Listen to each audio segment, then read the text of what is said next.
بسم الله الرحمن الرحيم نحمده ونصلي ونسلم على رسوله الكريم أما بعد السلام عليكم ورحمة الله وبركاته. Allah subhanahu wa ta'ala has mentioned in the Quran قَدْ أَفْلَحَ الْمُؤْمِنُونَ الَّذِينَ هُمْ فِي صَلَاتِهِمْ خَاشِعُونَ وَالَّذِينَ هُمْ عَنِ اللَّغْوِ مُعْرِضُونَ وَالَّذِينَ هُمْ لِلزَّكَاةِ فَاعِلُونَ. That Allah ta'ala in this surah, He is mentioning some successful traits of the successful believers. So Allah Ta'ala says that قَدْ أَفْلَحَ الْمُؤْمِنُونَ, that these believers, they have become successful. And what type of believers are they? الَّذِينَ هُمْ فِي صَلَاتِهِمْ خَاشِعُونَ. The first trait Allah Ta'ala has mentioned is that they are these type of believers that when they pray salah with full devotion. They pray salah with full devotion and attention towards Allah subhanahu wa ta'ala. Our Prophet ﷺ has mentioned in another hadith, بَيْنَ الْكُفْرِ وَالْإِيمَانِ تَرْكُ الصَّلَاةِ, that the difference between disbelief and belief in Allah Ta'ala is leaving out salah, is not praying. So in other words, the difference between a Muslim and a non-Muslim is salah. Now, if a person ponders carefully, and for example, let's just make a comparison between two kids.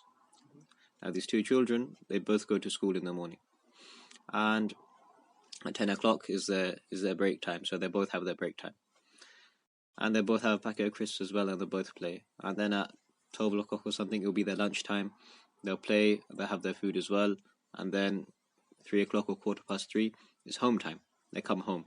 When they come home, and then they'll probably have to do a bit of their homework. They'll have their supper. And then 9 o'clock is bedtime, and they go to sleep. So if we make a comparison between those two, then the timetable is exactly identical. So now what makes a person Muslim and what makes the other one a non-Muslim? So our Prophet ﷺ has given this basic criteria that Salah is the thing which makes them different from each other. That the Muslim child, he'll have Salah in his timetable. So when he wakes up, he'll pray his Fajr, then he'll have his breakfast. Whereas the other person, he'll just wake up and then have his breakfast without praying Salah. And then Allah Ta'ala, He mentions another trait. الَّذِينَ هُمْ عَنِ اللَّغْوِ مُعْرِضُونَ, that the successful believers are those who refrain from idle talk, who refrain from things which brings them no benefit, and matters which they have no concern over. In another hadith, our Prophet ﷺ, he has said, مِنْ حُسْنِ إِسْلَامِ الْمَرْءِ تَرْكُهُ مَا لَا يَعْنِي, that a beauty of a person's Islam is to leave things which does not concern him. So تَرْكُهُ مَا لَا يَعْنِي, to leave matters of idleness, to leave matters which bring no fruits, which bring no benefit. So one very important thing to consider is whatever a person needs to know about coronavirus, they know it now. What else does a person need to know? A person knows, okay, the symptoms are, okay, in a bit of a sore throat, or a bit of a temperature, a chesty cough, a dry cough. These are just a few of the symptoms, and every person knows that now. And then what tends to happen is that now there's this information which people just spread, and people just dig in more and more and more to pass on. So for example, now other people, they'll start going into the death tolls and the death rates, and that this many people have died in that country today, that many people have died in the other country today, this many people have died in England today, or it's doubled, it's tripled. And they'll pass this on in the media, they'll pass it on in the news or on WhatsApp or on social media, and then they'll call the relatives, and they'll talk about this and talk about that, and then so on and so forth. So what will happen is, one thing is that Islam, our Prophet ﷺ has mentioned in another hadith that من سلم المسلمون من المسلم من سلم المسلمون من لسانه ويده, that a true mu'min, a true Muslim is such a person whom other people are safe from in regards to his hands, meaning in regards to his physical assaults, ومن لسانه, and in regards to his tongue, meaning in regards to his verbal assaults. So one thing a person has to consider is that Islam places great importance in regards to harming other people, in regards to safeguarding the rights of other people, and looking after other people. Now, one thing is that this coronavirus, all this news and all these death tolls and these rates, what happens is this is creating a lot of panic amongst people, and this is creating a lot of paranoia. And one thing that we don't realize with our messages is that when we pass them on and we forward it, then this can create despondency within a person. This can create sadness, and this can create gloom and sorrow. Now, what happens when a person, they get involved in thoughts of gloom and thoughts of depression and sorrow? It becomes like a world within a world. Now, it's very difficult to break out of this world of negative thoughts and this world of sorrow, and break out of it and come into the real world.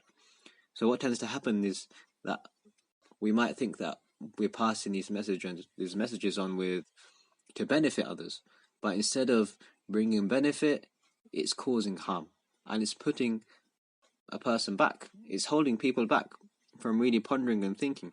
And then when a person they fall deep inside these thoughts, then that's very time consuming, and it takes a lot of time to break out of those thoughts. So all that time is wasted. It's wasted away. Hence, it's very important that when a person they're passing messages on, they should be very considerate and think twice that whatever I'm forwarding, is this causing benefit or is this going to cause harm to you?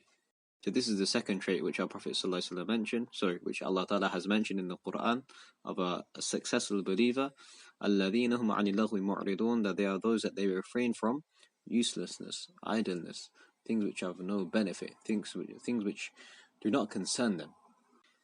And then the third trait, الَّذِينَ هُمْ لِلزَّكَاةِ فَاعِلُونَ, they are those who fulfill and those who give their zakah.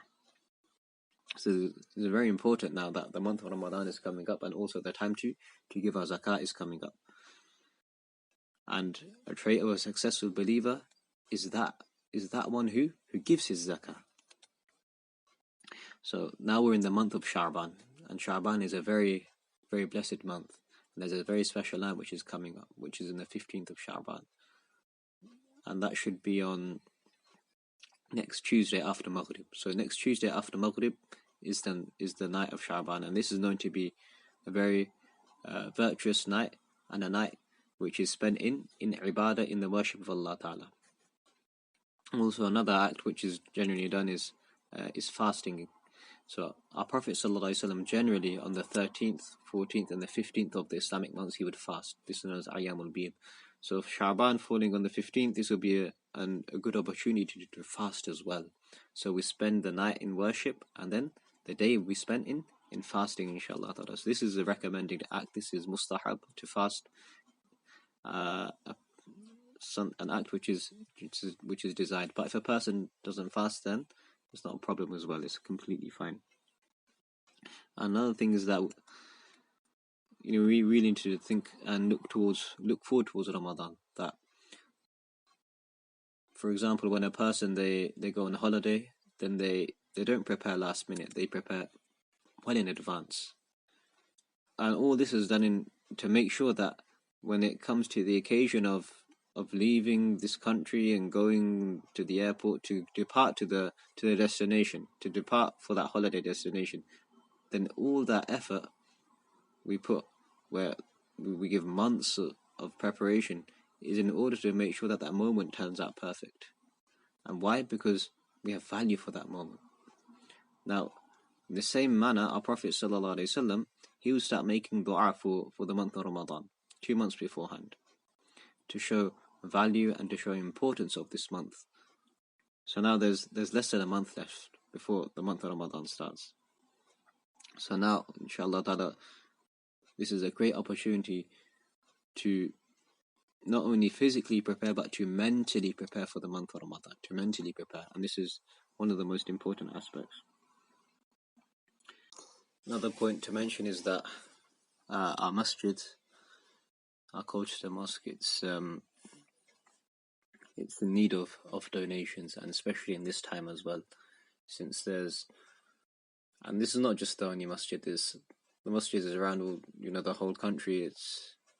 they're in need of support in order to cover the monthly expenses and in order to keep it financially stable. Any donations which are made will be well appreciated. And another thing to consider is that when there's a greater need to do something, then inshallah ta'ala the reward of doing that should be better as well, should be greater in comparison to the normal.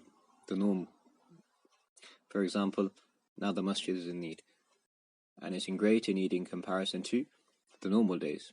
So if a person, for example, they give £1 in these days, then inshallah ta'ala the reward of that £1 will be greater and better in comparison to giving £1 in other days, inshallah ta'ala.